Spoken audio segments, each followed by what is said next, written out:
Fala pessoal, começando mais um vídeo e o tema de hoje é ocultismo é tudo isso que você já está vendo. Foi uma frase, uma tese que entrou na minha mente esses dias e me fez refletir, né? Em base já dos livros que eu li, da experiência que eu já fiz, eu vou tentar explicar esse sonho até meio que metafísico, explicar de uma forma mais cientificamente esse sonho, essa frase que veio para mim onde que eu estava nem em estado de transe profundo e nem acordado, ok? Tipo uma sincronicidade. Tipo uma informação que minou do inconsciente para a mente consciente. O ocultismo é tudo isso que vocês estão vendo. Muitas das vezes a gente ignora, por estar no dia a dia trabalhando e fazendo seus afazeres, no estado de vigília, ou até mesmo quando vai dormir. A gente não ora antes, ou faz algum tipo de meditação. A gente acaba esquecendo esse mundo invisível, né? Esse mundo oculto, essa linguagem desconhecida, ok? Mas quando você é uma pessoa que começa a trabalhar em si mesmo, né? Entender os seus próprios pensamentos e as suas potencialidades, aí você começa a ter esses sonhos, até meio místico e espiritual, até mesmo inicial. E eu vou tentar explicar esse sonho que eu tive, né?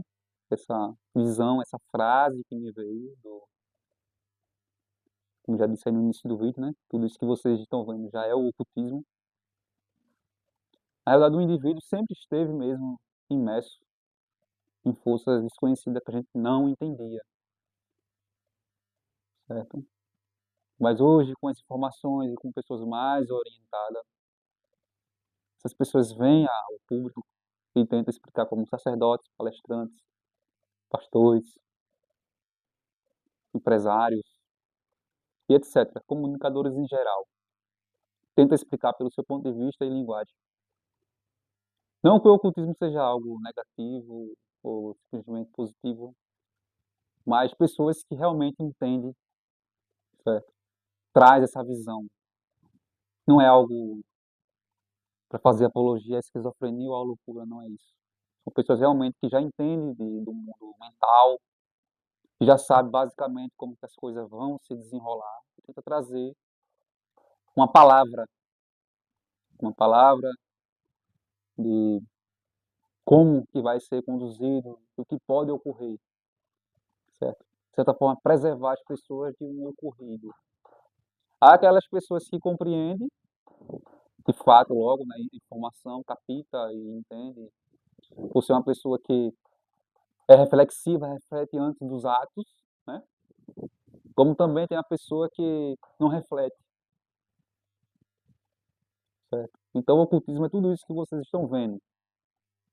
As pessoas que estão abertas a refletir, a entender, entenderá de alguma forma esse tal desse ocultismo, esse mundo mental, esse mundo da formação, ok? E as pessoas que só refletem depois dos atos, elas de certa forma também abrem esse mundo, certo? Abrem esses selos, esse mundo mental, e começam a ocorrer eventualidades adversas no mundo concreto, ok?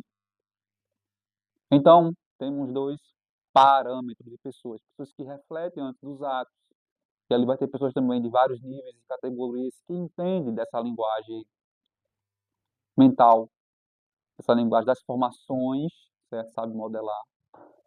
E tem esses indivíduos que não refletem muito e agem mesmo sem entender o que acontece, diferentes tipos de acontecimento,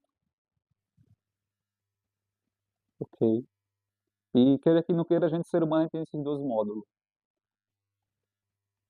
Mas é onde que eu trago. Se você quer evitar certos tipos de acontecimento, eu peço que vocês reflitam,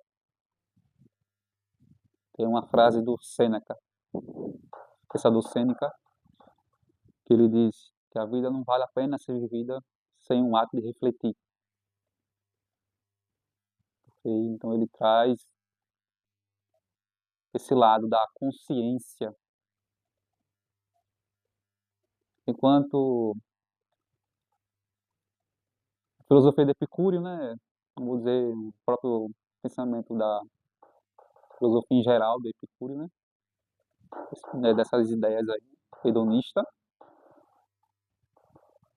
Geralmente essas pessoas dessa linha, elas não refletem muito os atos, né?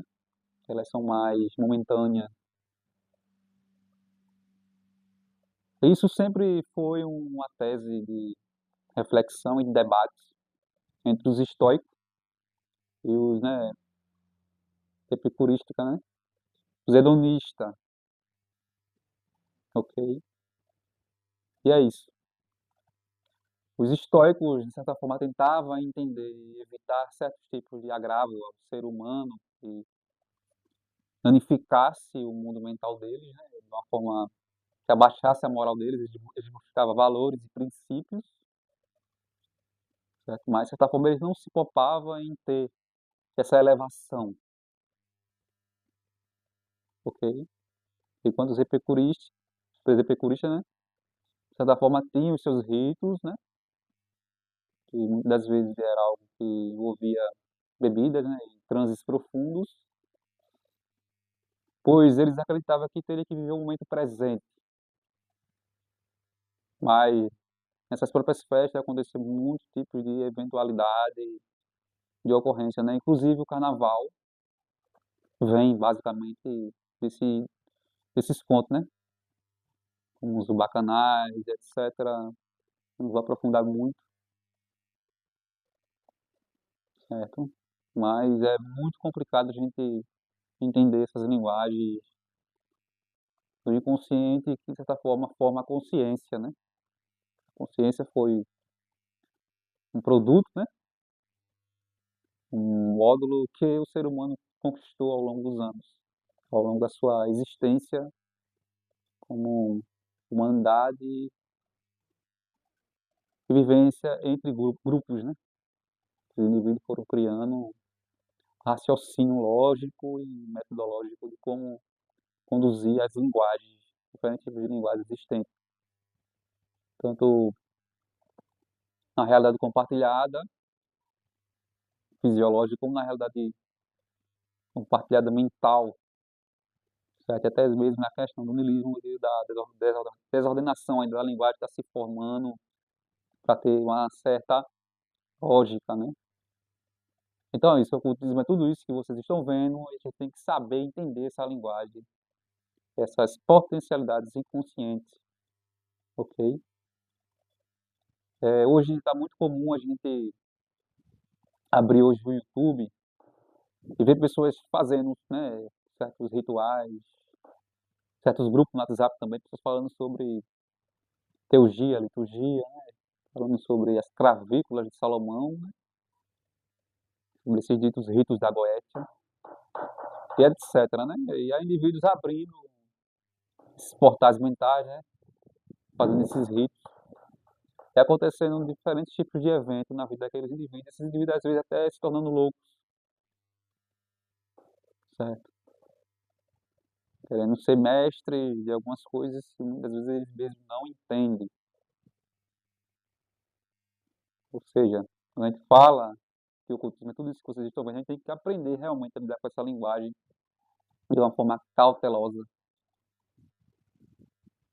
ok? Não é estagnação mental, a gente saber realmente lidar com esses véis e entender que porque certas forças ainda estão guardadas e ocultas e o ser humano ainda não pode entender, pois tem que ter um certo filtro, certo? Quando a gente fala no pentáculo, no sigilo, a gente está falando de filtros, né? Certos paramentos, para que, de certa forma, mantenha essa linguagem controlada, ok? Então, no dia a dia, quando você está vivendo em si, isso é uma espécie também de rito, uma espécie de linguagem oculta, que de certa forma vai se revelando, né? Pois você não tem todo o controle daquilo que você faz ou deixa de fazer. As coisas simplesmente acontecem, né? De uma forma automática. Mas é isso. É tudo isso que vocês estão vendo, certo? Nada está totalmente, não posso dizer fechado, mas a gente pode compreender a partir da observação da natureza, a observação do, a autoobservação em si, porque eu até me atrapalho quando falo nessas linguagens, porque são questões muito profundas, né?